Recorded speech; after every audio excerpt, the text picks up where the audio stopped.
তোমরা আজকে সবাই খাতা পেয়েছো না? এসো লিখতে শিখি। পেয়েছো? আচ্ছা, আজকেও আমরা কি শিখবো? ডট মিলিয়ে শিখবো। ডট মিলিয়ে শিখবো। আজকে দেখো, তোমরা খাতায় দেখো প্রথমে এক লেখা আছে, তাই না? একের থেকে তারপরে অনেকটা দুইয়ের মতো হয়েছে, তাই না? তার থেকে মো হয়েছে। তাহলে ম লিখতে গেলে যে প্যাটার্নগুলো লাগে দেখো, আমি বোর্ডে দেখালাম। বোর্ডে দেখো, প্রথমে একের মতো, তারপরে একটু দুইয়ের মতো, তারপরে ম হয়েছে, তাই না? তাহলে ম লিখতে গেলে যে তিনটা প্যাটার্ন লাগে, সেটা আমরা আজকে শিখব। তো ইতিমধ্যে তোমরা শুরু করেছো দেখতেছি। দেখি কার কেমন হচ্ছে।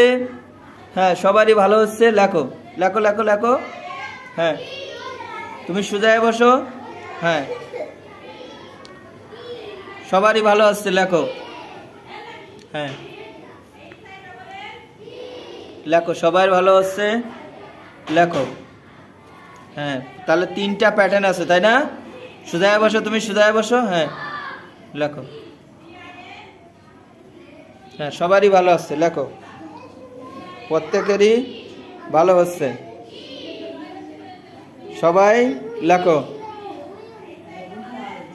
প্রথমে দেখো একের মতো আছে, তারপর আবার একটু টান দিয়ে দুইয়ের মতো আছে, তারপরে মো তৈরি হয়েছে, তাই না?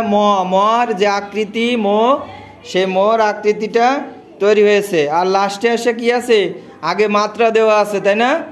প্রথমে মাত্রা দিয়ে নেবা, মাত্রা দিয়ে তারপরে শেষ যেটা আমাদের মো তৈরি হবে। ঠিক আছে?